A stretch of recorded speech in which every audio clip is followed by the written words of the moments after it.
Amazing how much deeper my voice.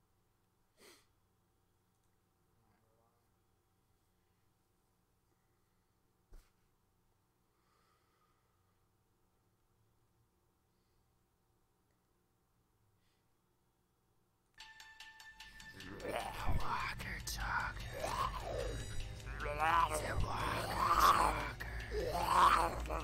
The Walker Talker.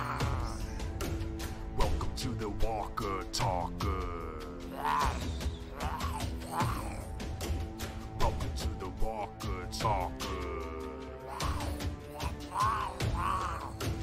Welcome to the Walker Talker. Welcome to the Walker Talker. So let's get to talking.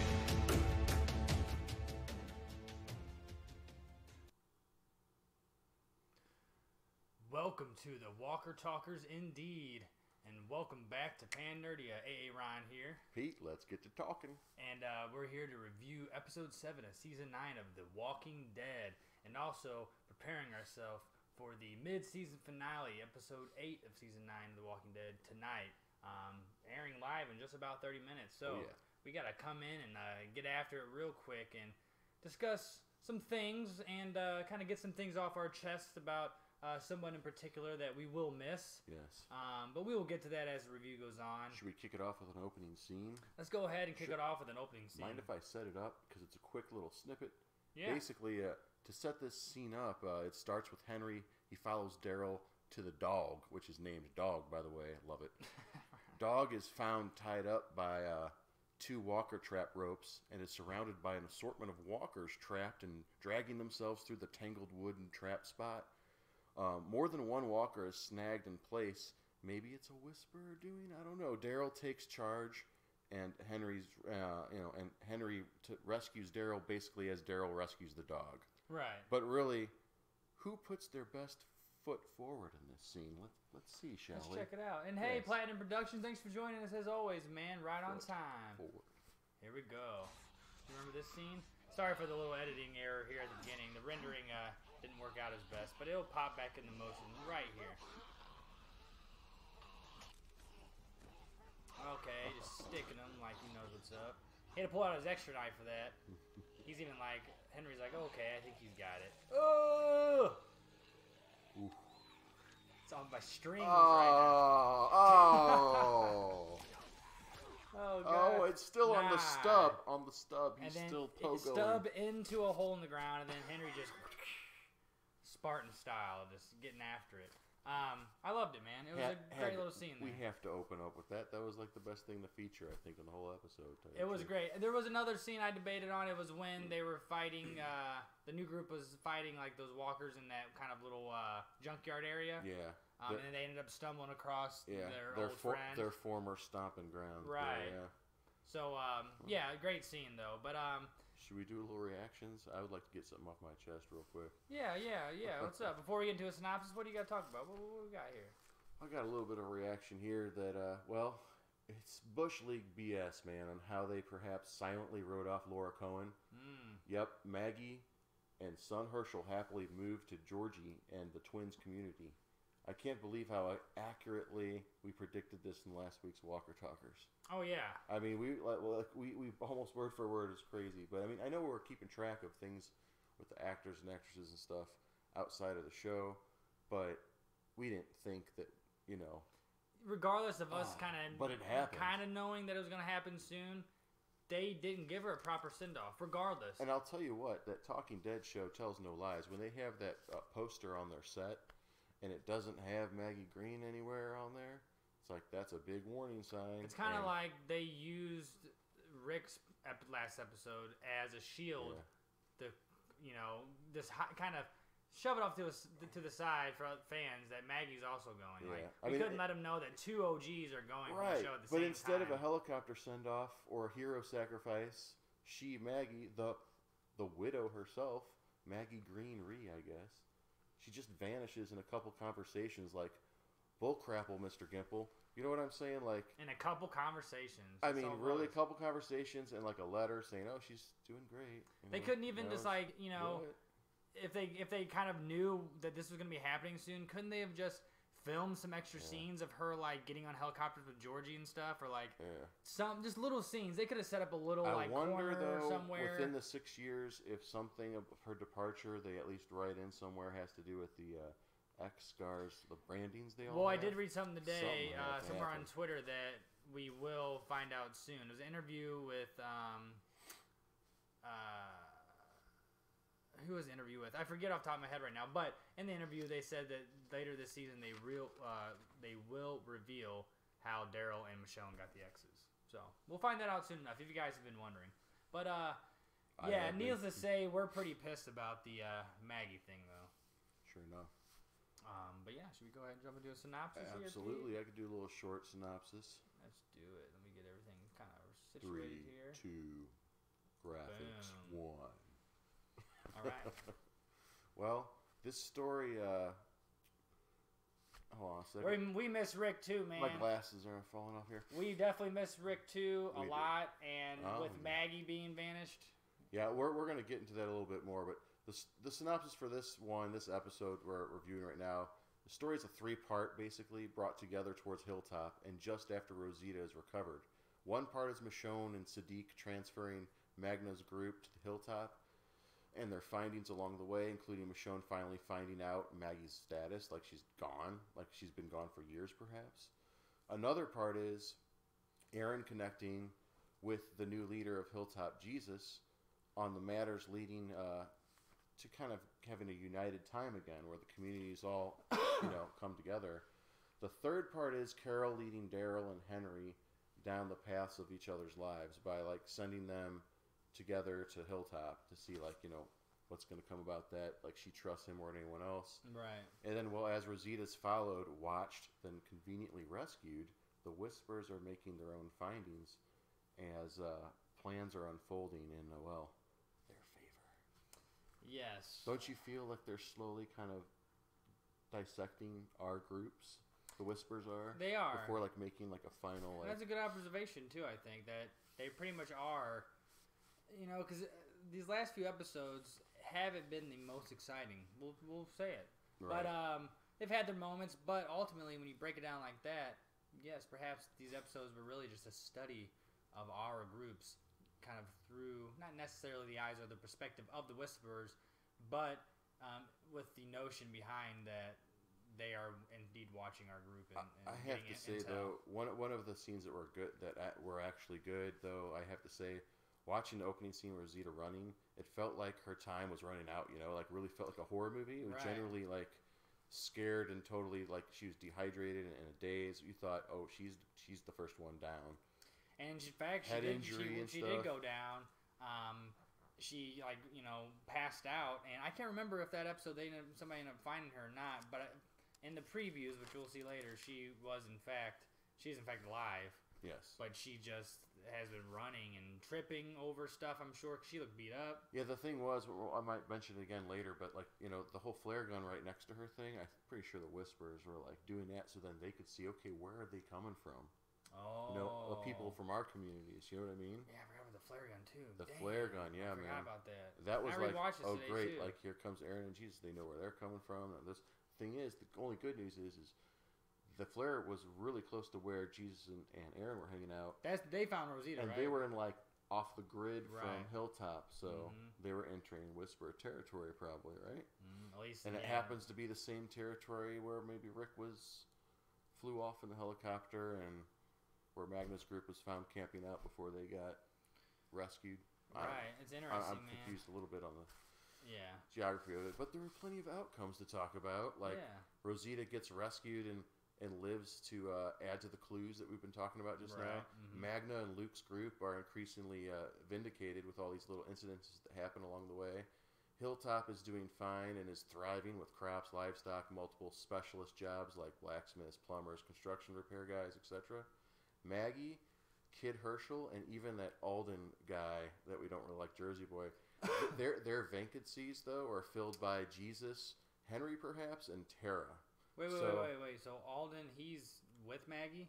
I'm hoping not. I'm hoping he's just I noticed he wasn't in that I'm hoping episode. not. I'm hoping he's just like that Heath character that all of a sudden like you never heard of again. Yeah, because he got a show. He got the new 24 show that lasted a season. Oh, did he? Yeah, remember? Oh yeah. Okay. Well, yes, I guess so now. Yeah, but but really though, like you've got these other characters kind of replacing them in that structure, and Henry's like a blacksmith understudy. Enid's now the official doctor of Hilltop. Yep. There's another outcome there. Aaron and Jesus may be more than just spar mates. I mean, you never know. Yeah, and what about Aaron with his like gauntlet robot arm? Like, oh yeah. If that's something that's totally not hindering the actor, they could have did that way back. They should have totally let Rick get his hand chopped off earlier in the given series, him a cool hand. And give him a cool hand. Yeah, sure. Just Instead of no hand. Or give him a Merle sword yeah. hand. Like, come on, like. Sometimes I wonder what's going on in the writing room. At least they're finally doing it all. At least there was Earl and there was. I know Aaron, they're showing it, but come on, give it to Rick. It makes it more badass if the main characters got a fucking sword hand. True. Oh yeah, sure. In this world, come on, absolutely. Yeah. So. But another thing is the Whispers are slowly infiltrating the communities. I guess starting with Hilltop outskirts, like we said, like right off the grid, like just barely. Eugene is injured and trapped, maybe in a. Maybe he's actually bait. Maybe he's another part of their plan. Like they know he's trapped in the barn. They want to see who comes to get him. Maybe we'll see in the preview. Maybe something about Mr. Eugene Finisms. And the only other outcome I can think of is Bernie Walker discothequed his way into Walkerhood. The guy that they all knew, the new group, Magnus Group. He had this really loud, shiny silk, rainbow-colored shirt. And there he was with his guts hanging out. He was a walker. Michonne put him out of his misery, whatever. Low. Right. And like I said, it was setting up for these Whispers, but kind of drawing it out a little bit. But also, like Pete had mentioned earlier, I do kind of see how it is kind of a almost a perspective, or like the Whispers are kind of getting intel on our characters. So we're seeing like them kind of in these separate areas. And kind of what their weaknesses are, perhaps, and especially after this time gap of 6 years. It's a long time. That's a very long time. Speaking of this episode too, it was directed by Mr. Michael Cutlass. Michael Cutlass, who, aka Abraham Ford. Yep, Big Red. Yes. So he directed this episode. Hats off to him. It was a very well done episode, but it just for the considering he the was good job. given with the story he was good given for him. to tell. You know what I'm saying? Really good for him. I just wanted more. At this point in the game, I'm expecting a lot from this show because we're late in the show's game. But what all this tells me is, oh no, are they just gonna drag it out so long that it is gonna end up being a really bad show? They are gonna jump the shark. Because look, Breaking Bad, we've mentioned this before, and I'll stop my rant here. But that show ended kind of on a perfect note, and it was an AMC show. So let's see, if it's going to be cranking it up to the next level, like they're saying. Let's see what happens tonight. But yeah, man, I think kind of where this leads to, especially talking about these dang Whispers and where this kind of mid-season finale is going to come from. These Whispers was wait for the waiting transition. for it. Yeah. Waiting for it. These Whisperers, they're like nomads. They roam the land. They roam the land all around. Yes. And you know what? In the past, in the history of just our planet Earth, there were other nomadic peoples like the Mongols who would raid and pillage, and especially during that Genghis Khan during they were taking down the Great Wall of China, and me and Pete were thinking, that'd be a pretty wild time for the apocalypse to happen, the zombie apocalypse. During those Mongol times, and perhaps some other times in history. What other times? So we started thinking fan's choice number one could possibly be, what time period would you thrive and survive in during a Walker virus apocalypse? You like that transition, though? Yeah. I was thinking about it. Where's it going with this? Oh, here it comes. Oh. Yes. I was like, that'll work. But yeah, so we're thinking, okay, we got the Mongols, the Mongolians, that time period against the Chinese and the Great Wall of China. Mm-hmm. Could you imagine during that battle, that war over territory, zombies breaking out? Horseback experts with all kinds of weaponry, not just bow and arrow and sword, but spears and other specialty flying objects of metal. Arrows and they might have were they using gunpowder then? Were they shooting stuff like that off yet? I'm not like guns, but were they shooting like? I don't think so. I don't know. Who knows? I mean, yes, maybe it was the Chinese that actually first developed the whole gunpowder thing. Whatever side you're on, either way, you got the horse warriors and you have the trained Chinese soldiers. Either way, with high ground with the wall, you got that structure. That's ultimate protection back then, it's especially gonna be pretty from good walkers, Right. So yeah, if you did live in that time of Genghis Khan, a Mongolia, China borderline area, would that be a place you think you could thrive and survive, or would it be these other options? We were thinking colonial American coast, including the Caribbean. Yeah, because around that time they were not only checking out the east coast of the Americas, but they're also checking out, the Caribbean Ocean down as far down southeast as that is. So can you imagine? Now the rifles back then, at least in the colonies, took forever to reload. Right. You had to put everything in one by one and clean it out and push it in, and then you could fire one shot. Right. But they still all had the muskets on the end. They still had knives on the end of those right, things. Yeah. Spears, that would be great for walker killing, but reloading, that's pointless. Yeah, I mean, at this point, you're gonna get eaten. There's limited artillery, especially for like the colonial peoples. Granted, they have horses, so it would almost, in terms of the way they live, it would be similar to how the Walking Dead's living now. It would be neat to see like a cannonball though, like blow up a bunch of walkers. But like they have cannonballs. Speaking of cannonballs, that can roll over to the whole pirate thing. So in the same period, same kind of gestures, just in a tropical area down south some more. You got like colonial expansion down there as well as pirates in the Caribbean. What? Would stay out of this, Disney. So you can imagine it's almost setting up the perfect pirate lore scenario. Pirates, skulls, and crossbones. But they're really zombies, and can you imagine? I mean, not only you got pirate ships, you got the seafaring pirates, you got the islands, the archipelagos, you have all sorts of fun stuff. So very interesting, but I think in terms of weaponry, a little limited. Yeah, there are consequences being on the coast or on the island.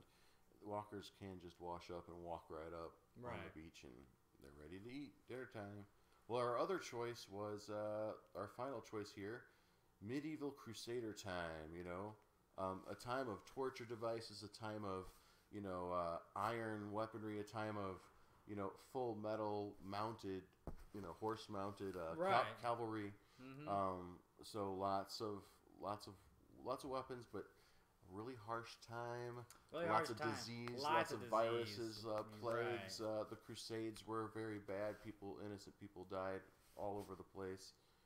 So you already have to put up with that on top of now it's a zombie apocalypse. Essentially hell on earth in a time of religious crusade. Right. Be a very interesting time. I mean, maybe they would thrive a little bit because they would be like, they would think this is like the plague from the devil we have to fight against, and kind of thing. So they figure out you have to kill them in the head, and maybe they actually do very well. Maybe all covered in them and their horses covered in.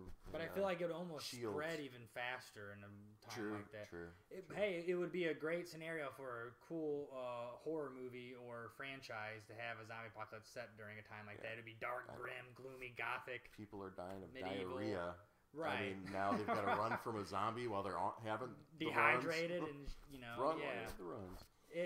Man, that'd be rough. So ultimately, what do you guys think? Well, what time period do you think would be the easiest to survive in? Hey, Jackson. What? Get your ass down here. Hold on, let me make sure he's got some room to stand out here real quick before you bring him down. Hold on. Before he comes down here. Uh-oh. What? Oh! Oh, shit. Oh! Jackson! Oh! Jackson, it's not the champagne room, Jackson. What are you doing way over there, dude? I don't know. He's got a... There you go. He was dancing on Pete for a minute. He's got some bony feet, and Pete don't like that.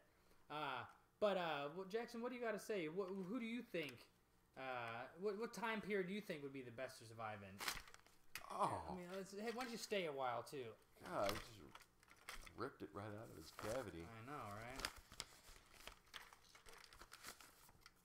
And Jackson goes with Mongolia, which I would assume is the time of the Mongolians. The war of the Great Wall of China and the Chinese military there. I mean, hey, I don't know as far as disease goes if they had a lot of that going on there, but I would say this in terms of not only the amount of people that China has, and the fact that you got the Mongols who are, horse warriors who aren't, from China but are there to take it over with throwing a zombie apocalypse in the middle of that, man. That's just asking for not only a lot of weaponry to use, but I don't know, man. I think I agree with Jackson. I think that would probably be the best. I'm surprised you voted against your pirate mateys. Oh yeah, I know, right? Come on, Jackson. Yeah, he knows how rough it is out there. Arg. Right. Once you start worrying about zombies, gold isn't really a thing anymore. This character over here reminds me of our next segment. Oh yeah, and what's that? Characters. That was a great transition. What'd you think of that? I loved it. Improv out of nowhere. Yes. Cool. Let's go ahead and talk about some characters. This is the meat of the show. I'll try to blast through. First, I'd like to talk about Michonne and Siddiq, kind of just their situation at hand, and Michonne being one of the most important characters as well. Well, the two lead the Magna group to Hilltop on a 2-day journey through Magna's old stomping grounds. Besides learning of Maggie moving away and finding out that so far Magna and Luke's stories checked out, Michonne decides Siddiq and DJ can take over the escort trip to Hilltop. But after staying the night and being the first one on night watch, Michonne thinks Luke is taking a weapon out and slashed at him with her katana, but all it was now was a sliced in half Stradivarius, hence the name of the show. Oh, right, the episode, yeah. Mm-hmm. Yeah, because he collects instruments. Yeah. It's like, that's so... Granted, I get it's art, but it's very cumbersome, You could be carrying that around when you're trying to run for your life, especially if you don't have a place to call home, you can store them. Hence, if they're in Alexandria, maybe, but if you're on the run like that, come on, man. I understand maybe if the dead were decreasing, but they're kind of increasing, or at least maybe it seems that way because the whispers. But right, I think they are kind of increasing, so it's harder times for everybody. So maybe it's I don't know, the one thing he was holding on to. I don't know. He's still a strange fellow. I'm not totally convinced he's a good guy like the characters are starting to do. Siddiq seems convinced, by the way, that because Luke and Magnus' group lugged all these instruments from place to place, it solidified it with Siddiq, I think, their stories of being good people. So in the morning, though, during a walker herd attack, which was pretty cool, Siddiq weaponizes them because he trusts them with their old weapons. Some trademark items like the slingshots, those were... Oh, yeah. Those were really cool to see that slingshot in action. And blowing a hole through that one's head. Yeah, I was like, damn. Michonne's moment of being further convinced, though, about Magna's group was probably being the truthful moment of putting down that Bernie guy that we talked about with the loud shirt. So, and seeing their reaction, that they were actually crying because that was him and all that.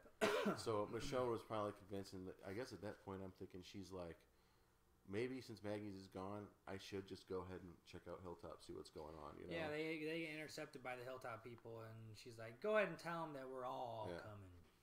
So. Yeah. So their background story kind of does check out. I don't know. This Walker Talker's not convinced. I think that at least 2 of them are probably. Oh, okay. Something's up. Well, we know Magna is for sure, but maybe at least one more person in that group is one more. If it's not Luke, maybe it's the Yoko. I'm not sure. Okay, but, I think it's one of them too. I agree. Or it's the 2 sisters. But anyway, they're all these main characters are converging to the same spot, and it's Hilltop, and we're gonna have to wait for tonight's episode 8 to figure that out, see what happens. But a new enemy with gruesome tactics, maybe, I don't know. Yeah, I really I'm hoping they kind of pick that up this mid-season finale and really hype these whispers up here, man. The only other meat of the story, character-wise, I would say would probably be Jesus and Aaron. Haha, right there. Yes.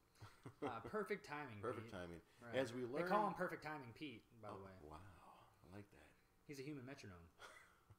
As we learn, Hilltop is thriving on its own, with Jesus voted in as Maggie's replacement and Tara keeping tabs on the functions. Jesus seems to be playing only an interim version of Maggie's leadership, showing his desire to skip outside the walls almost on a secret schedule. Well, this is true. Jesus meets Aaron regularly.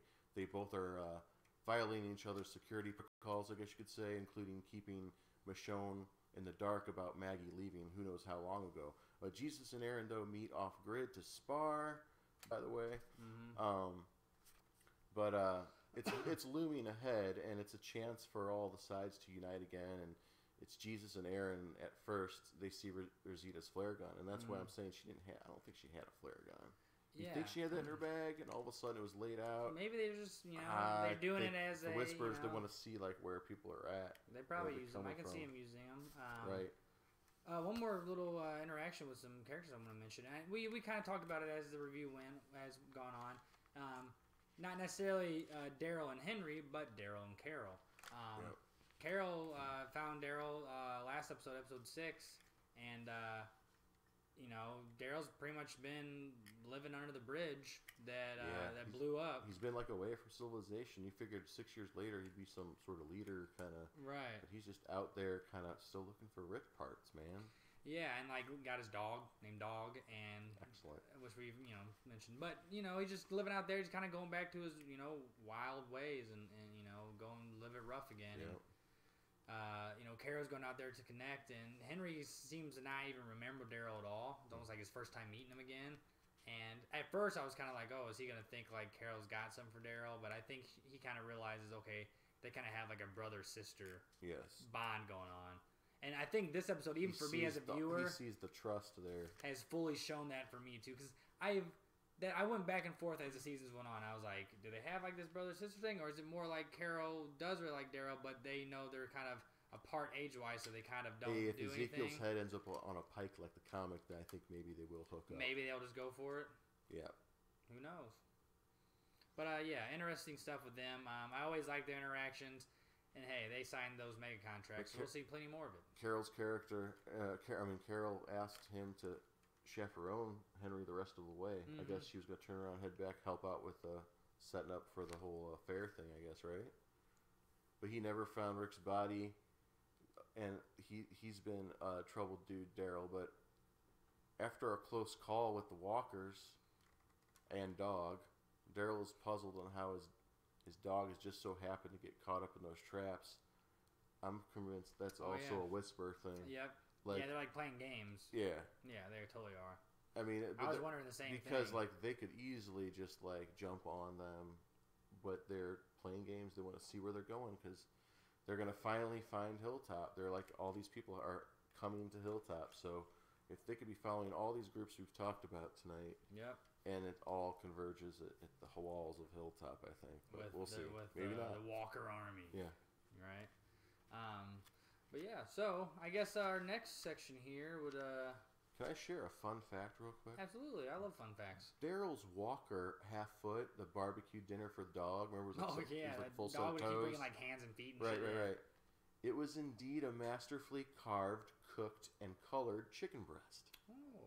I admired that. That was well done. So like it was a chicken Literally breast carved that looked like a well little done. foot chunk? Yes. Oh, nice. I dig it. I mean, if you think about it, you get a nice 7-8 ounce breast. Yeah. That would be perfect for just like the toes and like. It'd be a good foot, kind of a nice foot wedge shape. Yeah. Yeah, it is. Yeah, little carving, little food coloring. You're good to go. Boom. Nom nom. Well, hey, that's something I think we both can appreciate, and that's a great transition for our appreciation segment. Absolutely. So, Pete, what do you appreciate about? What did you appreciate about last week's episode 7? 3 things, everybody. Yes. I'm thinking. Well, the first thing was we talked about how Michael Cutlass, Abraham Ford, directed this episode. Right. Well, he was going for that like Blair Witch Project almost, sort of like feel where like Rosita's being followed and being watched, but not really touched, but still being watched. And everyone, all the camera shots like through the trees, like you're the Whisperer watching. Then you're over here and like you're her. Then it's just like regular camera shot, a wide shot. And the whole time you're hearing whispers and things like that. I thought that was, nice. I appreciated that classic horror movie kind of feel that he brought to that scene right there. I think these were his ideas in the direction. I don't think they were necessarily written in exactly. That's how they were going to go down. My other appreciation is Daryl's dog, simply the only dog, and also may die soon at any moment, but the name dog is perfect.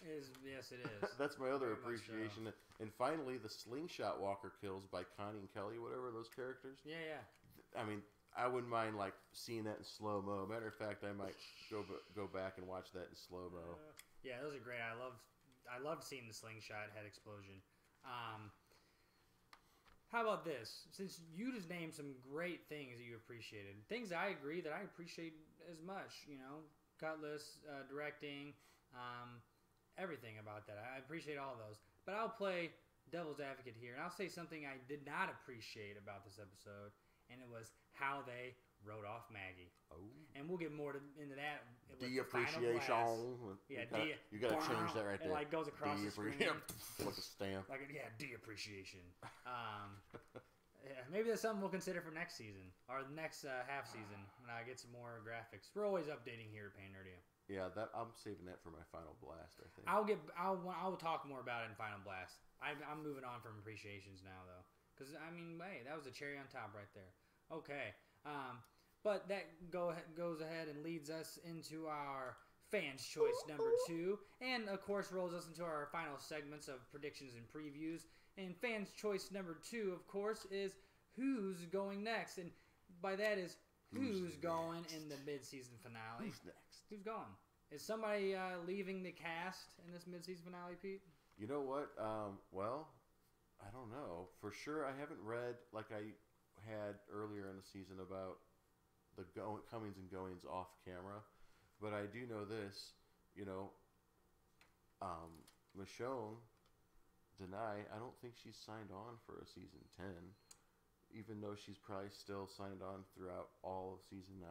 Might do us dirty. Yeah, I don't know, but I don't think that's gonna happen in tonight's episode that's airing right now. I think though there's always a chance Ezekiel goes.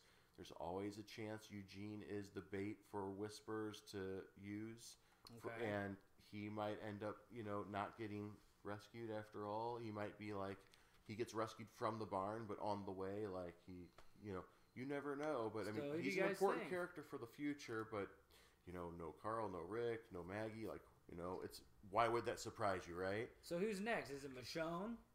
Is she gone? Are they going to do her dirty like Maggie? I doubt that.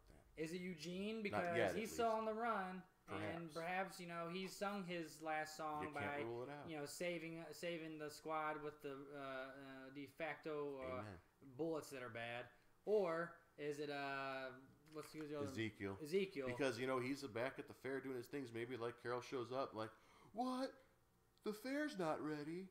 Why? Oh, Ezekiel's dead, And his head's on a pike. Which, might be another callback to the comics soon enough. People's heads will be on pikes, whether it's main characters and other characters, or either or both. It's going to happen by at least the end of season 9. You know how we talked about this dragging out. Let's hope that doesn't happen. I mean, Siddiq, though, is also on that trip, too. He's a key character, too, that could easily be killed off. He could be. I think they'll keep him a little longer. I hope he makes it to Just Hilltop. because he has such a link to Carl. So I think they'll keep him. What about all those people back at Alexandria? Like, who's holding the fort down now? Like, I can't even think. Is Gabriel still back there? And then, like, Jackson spins off the screen. Because we don't fucking know. Yeah, Gabriel will just look at it with his crazy eye and solve all the problems. Yeah. So Ezekiel, Eugene, Siddiq, Michonne. Which one of those 4 you think might be next? Who's kicking the bucket? Yeah. Kicking the proverbial bucket. All right, that leads us to our preview for tonight's mid-season finale, followed by our predictions of what's to happen. Yes. Because we already predicted in terms of who might pass, but we're going to kind of throw you guys some other bones. So let's go ahead and jump into that preview. Let me get these slides out of the way here. Boom. And preview. Also a little finicky for my premiere. What? Okay, so they're definitely watching the Whisperers now. They even show the crazy shot where it's like, and it's like the Whisperers like. This wasn't a normal word. There's the barn. There's Eugene. They find Eugene. Okay, this scene looks pretty badass. This cool like foggy. Yeah. Feed him the fake arm, and then blade spin slash. So it wasn't It's much. a little anime. It wasn't much. I think they're. They I think didn't there's give away not. much. Yeah, I think they're hiding a lot. But for sure. let's hope all the action is not just the part where the rescue team for Eugene gets surrounded. I hope there's more to it. I hope there's like some sort of climax or some sort of closure with some characters that meet up at Hilltop. I don't know. We'll see. The show is airing right now, and if you guys have it paused, or if you're watching us before a recording of episode 8, as we review this episode 7 in preview, I think all we can do is make some light predictions. Bold predictions, maybe a little mixture. I think so. Okay, here we go. I think somebody's dying. Somebody of not so much to mid-importance. I also think that somebody that is important will for sure figure out, kind of find out about the Whisperers. If anybody, it might be Eugene. Like, he'll get a full glimpse of what they are, whether he escapes or not. But I think for the audience's view, we'll kind of figure out completely, not necessarily who they all are, but what they are and what their purpose is for the most part, without giving away the key members of that Whisperer group. Those are my predictions. Pete, you? I kind of already mentioned. I mean, the one was the whole travelers to the fair maybe are doomed by Whisper attack, or maybe the few left behind to kind of watch over Hilltop and Alexandria while the fair is going on with most of the people at the kingdom. Maybe they're left behind, and everyone comes back after the fair is over, and everything's wiped out, like cockroaches came through and killed everyone, kind of thing. Who knows? That's a bold prediction there. I don't see that happening in tonight's episode, but maybe it might happen by the end of the season or something similar to that. Like, casualties might just happen in the Eugene rescue, and that's it. All I'm saying is, I feel like something's got to happen. Something's got to happen that's pretty significant in tonight's episode to keep my interest peaked. Because the only thing keeping my interest peaked with this series right now is the whole Rick Grimes movie thing. That's the only thing keeping me fish hooked. Aaron and I spoke about this last night. We were talking about, how excited we are to review those movies. We are very excited. But how, I guess you could say deflated we feel after, Maggie got ripped out right from under us. Right. Even though we knew about contract stuff, right. We really thought her and her agent said she's just going to do it all. Now, there's still the chance where there's another, that she pops up later on in season 9, at the end, and has a small scene where she might even come back and save the day after a big Whisper attack. Maybe she comes in at the end of the season. Yeah, they're keeping it open ended for a possible future return. But if they don't come to an agreement and she doesn't, if they don't give her some more moolah, she's probably goner. Pretty rough. And who knows how long Michonne's gonna be? But ultimately, with the Maggie thing, man, and as you can see, guys, we're already into our final blast without you even realizing it. Right. It's unfortunate. Laura Cohen must come back. She must, because at least at the end of the season. It's so shady and such a bad practice on their part to just kind of because hide her behind Rick leaving. Not just the main character arcs will suck, but so will the comic main story arcs. Right. At least this show most time covers the big arc story of everybody. Right. But the individuals, they're all kind of scrambled and mixed, or they take each other's deaths or whatever, right? But now you're messing with that, the main arc now. When you just take out these main and of course, a show like this, you're going to keep getting more and more characters in the show because it's just the nature of it. But ultimately, you stay with these core characters, and then just a few of those core characters end up becoming main characters because they start having a great significance to the show. They start adding real value to their society. Emotional attachment to who's left over except for Michonne, and she might not be in season 10. Look, Daryl's cool and all, but ultimately he's been one-liners the whole time.